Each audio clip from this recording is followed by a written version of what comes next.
Hello बच्चों, digestive system की study हो रही है यहाँ पे। और डाइजेस्टिव सिस्टम का जो नेक्स्ट पार्ट है वो है इसोफेगस। इसके पहले हमने माउथ में टीथ देखे, टंग और इसी के साथ फेरिंग्स ये पार्ट देखा है। नेक्स्ट पार्ट है इसोफेगस। जैसे फेरिंग्स में हमने बोला कि नेक्स्ट दो ओपनिंग्स होते हैं, एक गुलेट एंड ग्लॉटिस। इसमें इसोफेगस ये गुलेट का कंटिन्यूएशन पार्ट है। जैसे गुलेट ये ओपन्स इनटू इसोफेगस।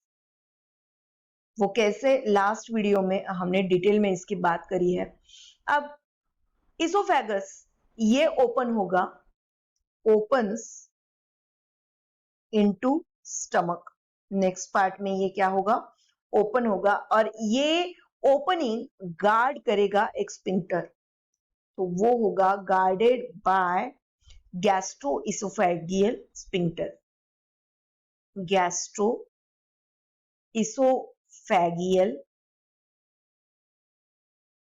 स्फिंक्टर, तो ये इंपॉर्टेंट है। इसी का दूसरा नाम है कार्डियक स्फिंक्टर, क्योंकि ये स्टमक के कार्डियक रीजन में ओपन होता है, तो इसका दूसरा नाम भी है कार्डियक स्फिंक्टर। तो एग्जाम में कार्डियक स्फिंक्टर या गैस्ट्रोइसोफेगियल स्फिंक्टर ये दोनों भी अल्टरनेटिव वर्ड्स अगर आते हैं तो हमें कंफ्यूज नहीं होना है। इसी के साथ इसोफेगस में डाइजेस्टिव ग्लैंड्स एब्सेंट होते हैं, ये इंपॉर्टेंट चीज है। कोई भी डाइजेस्टिव ग्लैंड यहाँ प्रेजेंट नहीं होता। और इसी के साथ इसोफेगस में mucus secreting goblet cells present होते हैं।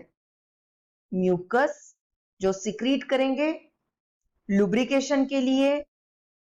इसी के साथ ये जो गॉबलेट सेल्स है जो म्यूकस सिक्रीट करेंगे, इससे प्रोटेक्शन, क्योंकि ये स्टिकी होते हैं, ये जो म्यूकस है वो स्टिकी होंगे और इसी की वजह से जो भी फॉरेन मटेरियल है या कोई पार्टिकल्स है वो क्या हो जाएंगे, इसमें ट्रैप हो जाएंगे। तो ये हम बोल सकते हैं इसोफेगस के बारे में।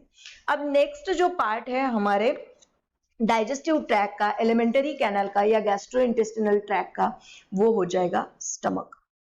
नेक्स्ट पार्ट है वो है स्टमक। स्टमक का अगर हमें स्ट्रक्चर देखना है तो हम इसकी डायग्राम बना सकते हैं। देखिए ये डायग्राम हो जाएगी स्टमक की। अब स्टमक में कितने पार्ट्स है, एक पार्ट हो जाएगा फंडस, दूसरा है यहां देखिए फंडस के बाद कार्डियक रीजन, ये कार्डियक रीजन ये एक्चुअली फर्स्ट होता है, फंडस सेकंड होगा, थर्ड है बॉडी और लास्ट पार्ट है पाइलोरिक। एक्चुअली इन्होंने पाइलोरिक स्फिंक्टर के नाम पे ये पार्ट दिया है, लेकिन ये लास्ट पार्ट जो है वो पाइलोरिक रीजन या फिर इसे एंट्रम भी बोल सकते हैं, तो इसे पाइलोरिक रीजन भी बोल सकते हैं या फिर एंट्रम। तो ये कितने पार्ट्स हो गए, 4 पार्ट हो गए हमारे स्टमक के। और ये ओपन कहाँ होता है इसोफेगस, तो जैसे हमने यहां बताया कि कार्डियक स्फिंक्टर या फिर इसोफेजियल या गैस्ट्रो इसोफेजियल स्फिंक्टर ये गार्ड करेगा जो भी फूड इसोफेगस से एंटर होता है हमारे स्टमक में। अब नेक्स्ट हम बोलेंगे कि ये जो कार्डियक स्फिंक्टर है, कार्डियक स्फिंक्टर इसका रोल क्या है। ये प्रेजेंट होता है ओपनिंग ऑफ इसोफेगस इनटू, मतलब जो स्टमक में ये इसोफेगस का ओपनिंग जो है यहाँ ये प्रेजेंट होगा और ये प्रिवेंट करेगा, इसका रोल अगर देखेंगे तो ये प्रिवेंट करेगा रीगर्गिटेशन ऑफ फूड, मतलब backflow of food from stomach to ये इसोफेगस, ये क्या करना है, रोकना है। स्टमक में जो भी फूड है वो इसोफेगस में ना आए, वो अगर आता है तो हो जाएगा रीगर्गिटेशन। तो रीगर्गिटेशन को रोकने के लिए ये cardiac sphincter important role play करता है। अब पाइलोरिक पार्ट, ये जो पाइलोरिक पार्ट है स्टमक का last part and small intestine. ये देखिए यहाँ स्मॉल इंटेस्टाइन का ये डिओडिनम का पार्ट है, तो ये यहाँ एक स्फिंक्टर हमें देखने को मिलेगा और ये पाइलोरिक स्फिंक्टर इसे गार्ड करेगा। तो स्मॉल इंटेस्टाइन का फर्स्ट पार्ट यानी डिओडिनम और पाइलोरिक पार्ट ऑफ स्टमक, इन दोनों के बीच में भी एक स्फिंक्टर प्रेजेंट है जिसे हम बोलेंगे पाइलोरिक स्फिंक्टर। पाइलोरिक स्फिंक्टर, तो हमने यहां दो स्फिंक्टर्स देखे, एक गैस्ट्रो इसोफेजियल स्फिंक्टर या कार्डियक स्फिंक्टर और दूसरा हो जाएगा पाइलोरिक स्फिंक्टर।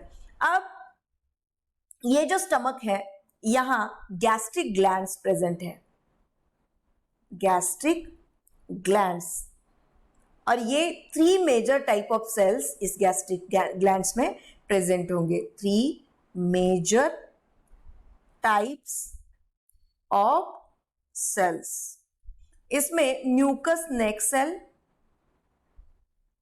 म्यूकस नेक सेल्स, फिर आएंगे पेप्टिक और चीफ सेल्स,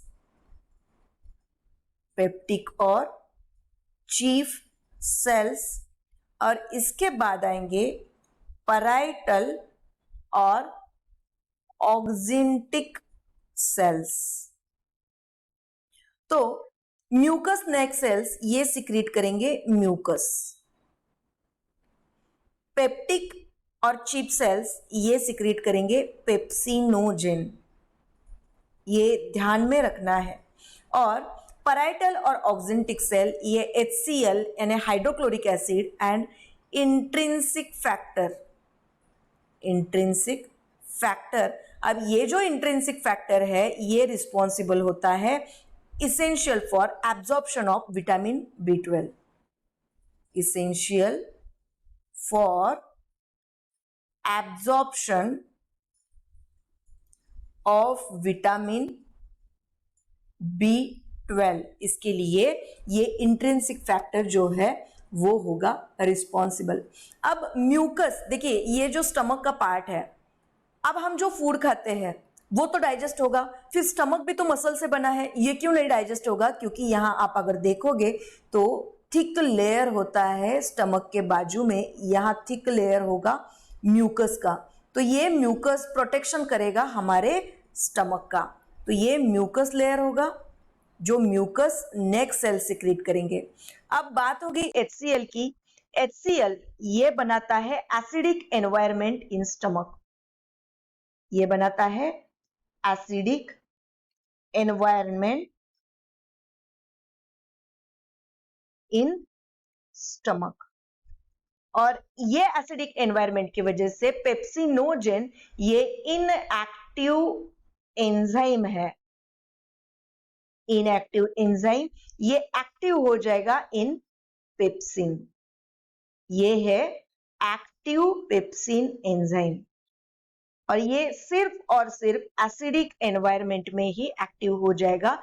तो ये इस तरह से ये जो ऑक्सिंटिक सेल्स या फिर पैराइटल सेल्स ये HCl सिक्रीट करेंगे, इसकी वजह से पेप्सिनोजेन ये कन्वर्ट होंगे पेप्सिन, और ये रिस्पॉन्सिबल होते हैं for breakdown of protein, protein का ये क्या करेंगे?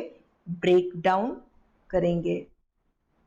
तो इस तरह से स्टमक के बारे में हम बात कर सकते हैं। अब जो नेक्स्ट वीडियो है इसमें हम small intestine and large intestine को देखेंगे डिटेल में। डाइजेस्टिव सिस्टम में अब तक हमने देखा जो इसोफेगस, इसके पहले फेरिंग्स, फिर टंग, और इसके पहले देखा हमने टीथ का स्ट्रक्चर, पूरे माउथ का स्ट्रक्चर। तो अब जो नेक्स्ट वीडियो है इसमें हम स्मॉल इंटेस्टाइन और लार्ज इंटेस्टाइन के बारे में डिटेल में देखेंगे। Thank you.